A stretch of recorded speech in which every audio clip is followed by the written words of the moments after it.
So all of this happened for really probably not that much gain. Because it was only open for a few years. And this is just one of many pieces of land in this area that have been mined and damaged to the extent that this one has. You can't put the pieces back together just like they were before, but like when something like this happens, like the land needs to be reclaimed, and the folks who are miners have those skills and know how to do this work, and that could be something that funding could be used for to clean these sites up. At some point, hopefully use this land in whatever productive way that the community sees fit for it. In the Clear Fork Valley, 20 years from now, I would love to see, I guess, in the forefront that decision makers are listening to communities like Clearfield, Egan, like communities in the Clear Fork Valley, and that there would be support and funding to support grassroots businesses and developments that are happening from the people here. And I guess in a concrete way, I would love to see things like the AML project on the Woodland Community Land Trust to start a farm, just things that are healing the land and also bringing in jobs and are benefiting people directly in the community, and bringing keeping the wealth in the community. The Clear Fork Valley is a place where people want to work, they love their community so much and want to see it grow and don't always have the resources to do that. And I would say that decision makers in Washington, D.C. and our elected officials really should put that money to use. Tennessee is a deserving state of it, and we really want to see that work happening here. And that could be a game changer in this community, where there's lots of community groups that really want to do good work, but they don't have the capacity to get the funding from bigger governmental organizations. So I just would advocate that money does come to Tennessee, and specifically that community-led organizations are part of that discussion and are being heard. So I was in a meeting recently, and an elected official had asked, do the people in this community want to work? And I feel like that was such an astounding question to me. And there's all these perceptions of these communities, especially the more rural parts of the counties and just deep in the thickens of Appalachia. And all those perceptions are really harmful and don't benefit the community and are oftentimes not true at all.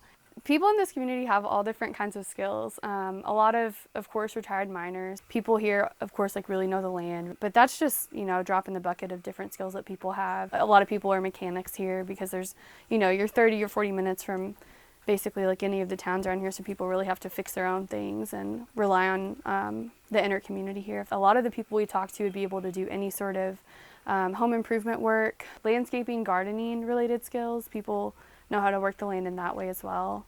But just all kinds of different types of things, lots of social related skills too. There's a few different nonprofits, so lots of different people that have been involved with social work or community organizing work in this area, and actually community-led economic development.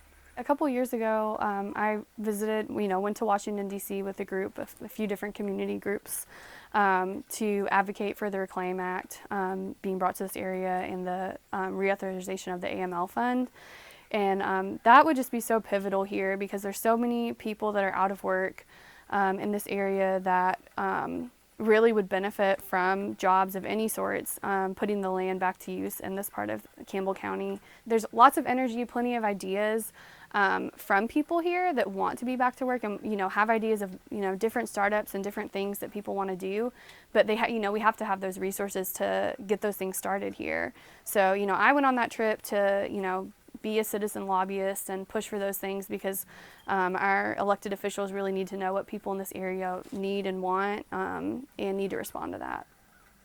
The project to get basically a small farm started on an AML site, and just putting that land to use and actually hiring people from within the community could be so big here just because there's really no jobs. There's really not, especially for working class or poor people that don't already have the means to sort of build up their own company or build up something like that.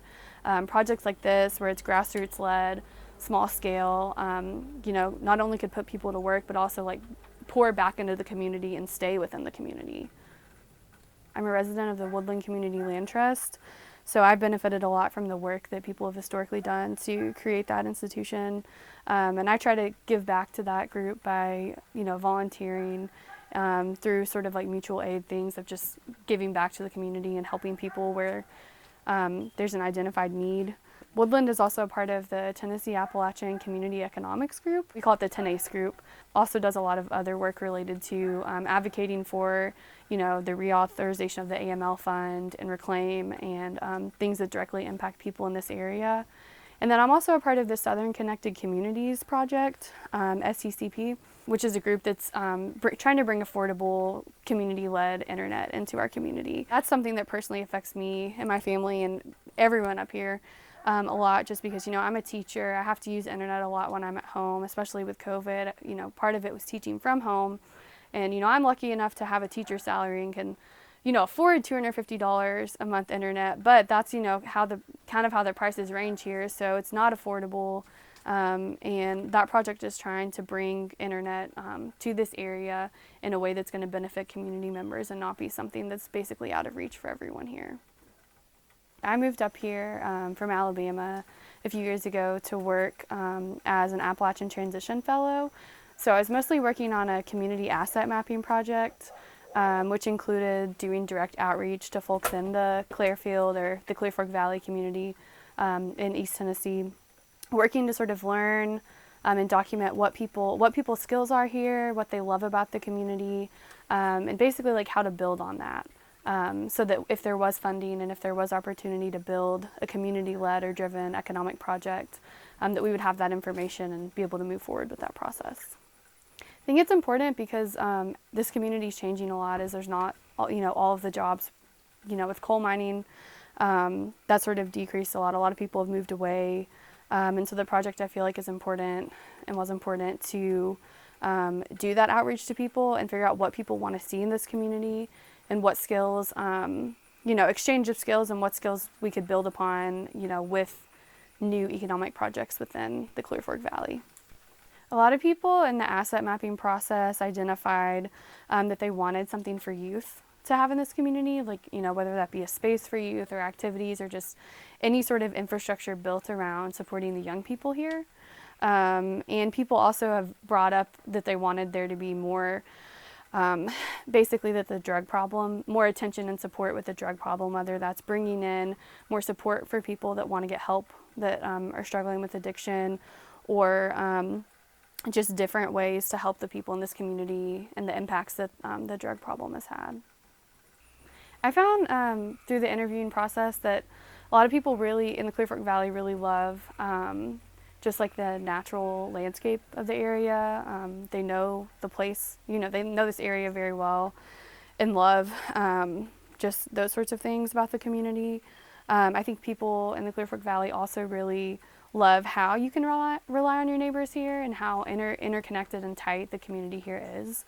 Everyone really has each other's back, and it doesn't take long to figure out who is who in the community. I've learned that as someone who's moved to the area.